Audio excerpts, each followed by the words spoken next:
Hello everyone, welcome back to my channel, Plum Figgy. Hope everyone is doing well.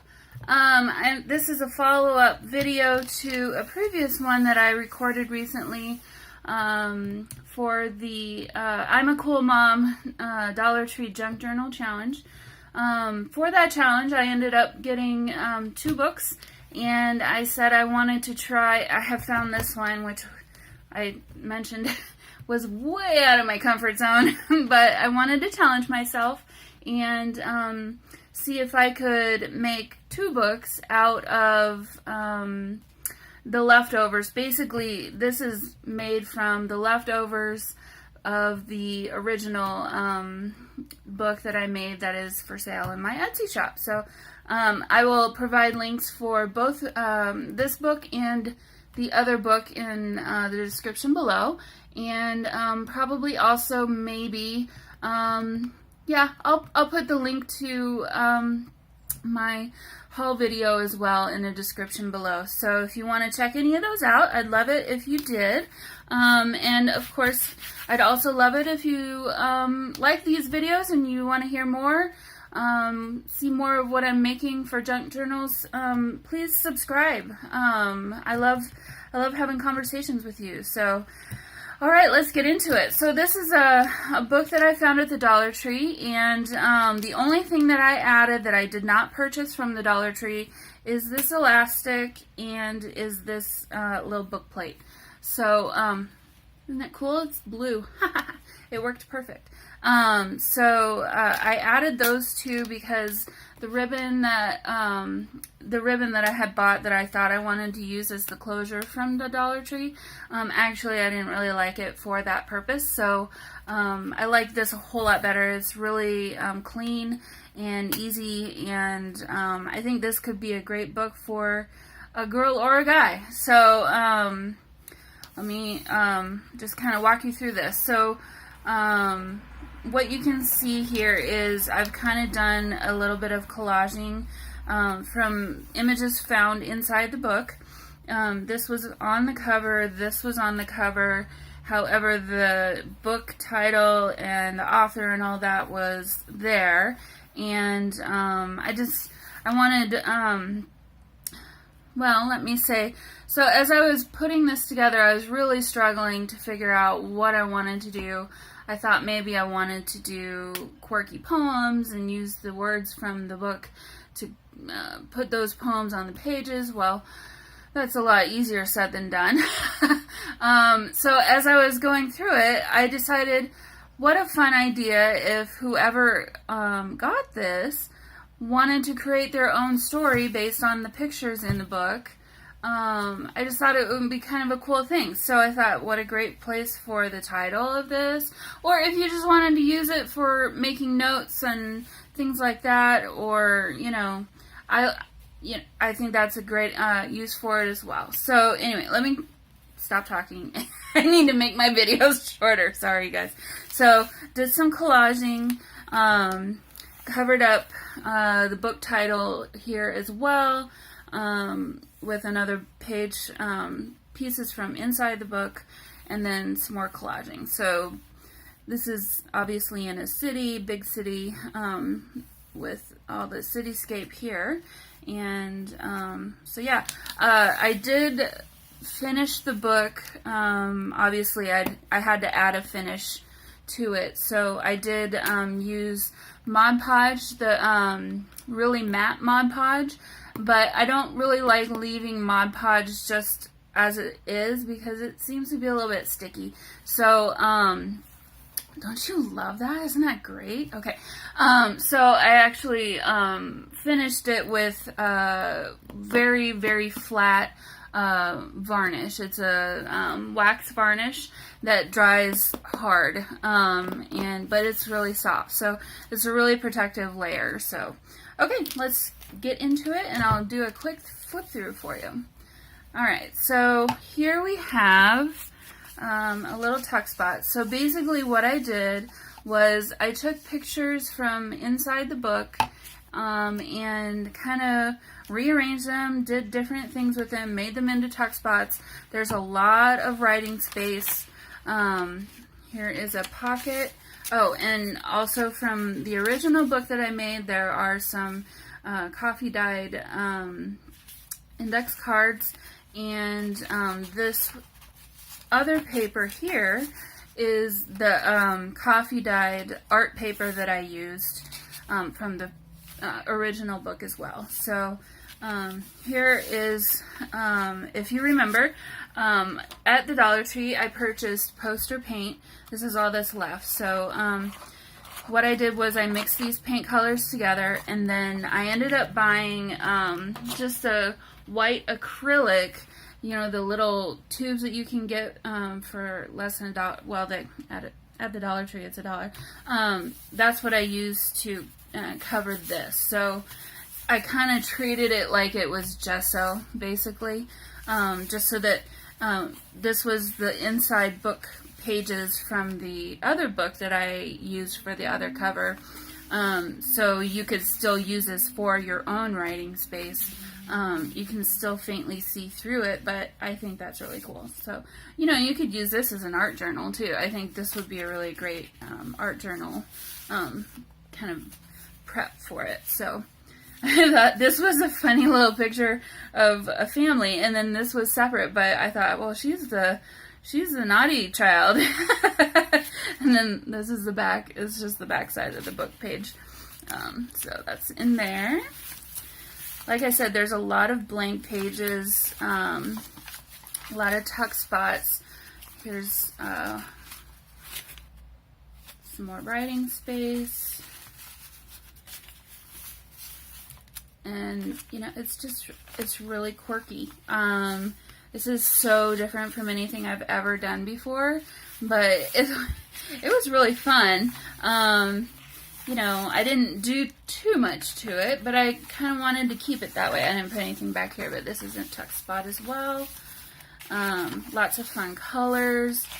So I just think it would be just fun to come up with your own little story from what's in here. Maybe thinking of each element as characters in your story, or what have you. I gotta stop saying so much, guys. Okay, so here we go. There's some more insides.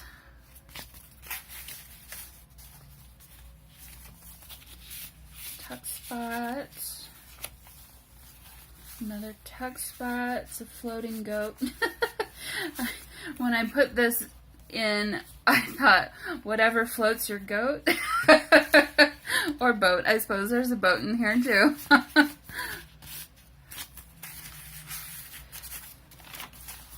Okay, so that's the middle of this is just one signature.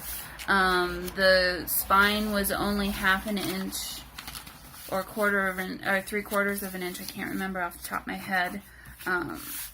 But I will put all those details in the description. And actually, I'm going to put this book for sale in my Etsy shop. So when I have that ready to go, I will add the link to my Etsy shop as well. So if you'd like to purchase it, you may find it there. This is Jules Menard. He is a snail collector. Some index cards. So as you can see, there's just a lot of writing space, lots of blank pages, lots of pages that can be used for pictures, pasting pictures, doing your own art journaling, doing your own drawing maybe. Obviously, there are parts of the book in here, some words, but I basically tried to remove the story as much as possible. There is a hole right here. I would have fixed that with washi tape or something, but I didn't buy any of that at the Dollar Tree. So if you want to fix that, when whoever is the owner, go for it. Otherwise, it's just going to be character. So, little chef who's got one of the snails that Jules Menard caught for him, I'm thinking, maybe? I don't know. I guess maybe the storyteller will have to figure that out. Okay, so here's the end. Here's a little tuck spot here. kind of matching with the front cover a little bit with the crosses as the sky. And then this page didn't have anything to do with this, but I thought how funny. This is actually a very small little tuck spot here as well. So there's that, and then just finished there with the elastic, and guess what? I have another surprise. So we have this book. I had leftover pages. And we have a second book, or a third book, I suppose. So I'm going to bundle these two together.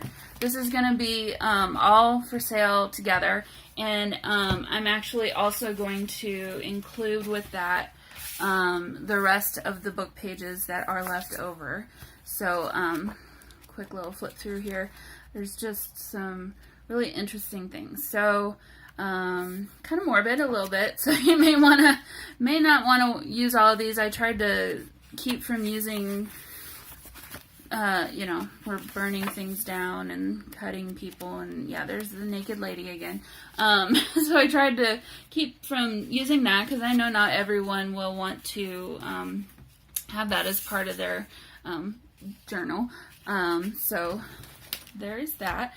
This is just a scrap of leftover. I wanted to show you this cover right here I made from the back of the art pad art paper pad that I had bought. So this actually was another leftover from the original products that I bought at the Dollar Tree for the original book. So again, added the elastic to match, and actually this is I guess a fourth thing or a third thing that I added that I didn't get at the Dollar Tree. It's just a little brad, whatever you call those. So this was painted with this poster paint. I mixed the blue and the black together, and then painted that. It's got some really interesting streaks. I'm not sure if you can tell in this light, but it's really dark blue. It's a midnight blue. And then again, I covered this fully with that flat wax finish varnish. So it is well protected, and hopefully should last a while. So again, this is just one signature. I made it sort of like, I don't know, what do you call these? It's just a flap. I didn't decorate the cover at all, but what I did for this one was I took all of the leftover pages that had kind of interesting pictures. This is a really interesting picture. And had blank backs. And if they didn't, I did some painting and stuff on those. So there is this one little pocket here, and I just tucked two little index cards in there.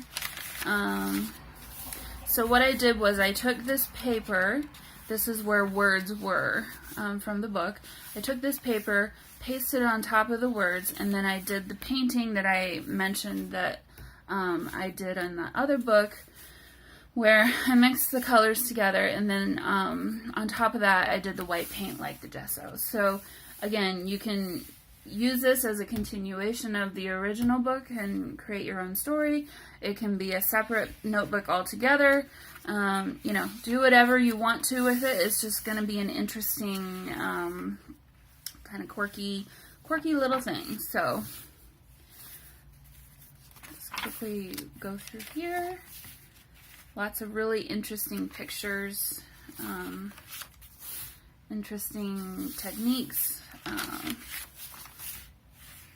Definitely a one of a kind. This, I'll be honest, I don't know if I'll do this again. It was definitely fun, but it challenged me. It went in a good way. I guess it opened my eyes to realizing that I'm not just a one style journal maker. I can kind of morph into different styles. So yeah, it was really just really interesting. Definitely a fun little project. So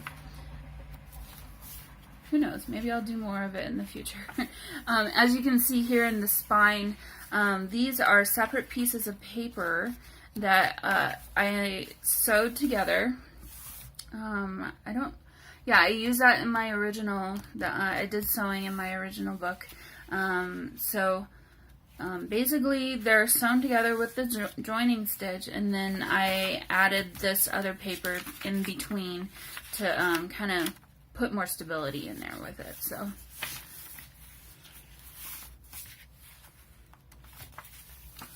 really fun, really different. If you know, I used to have a notebook that just had a different weird little picture or something on each page, and I used it at work actually as my work notebook, and it was just really fun. Everybody was always asking me, oh, what's the next thing that you've got on your page? So, you know, maybe if you wanted to use it for that, that could be a fun thing to do too. So, got a French influence here. I'm not sure what that expression is. Anger? Boredom? It's funny. It's interesting. And the end. So there's that. There's the end of the book. And I hope you enjoyed it. Once again, if you like what you see, please hit the subscribe button. And I hope you all have a wonderful rest of your weekend and a wonderful week next week. Bye.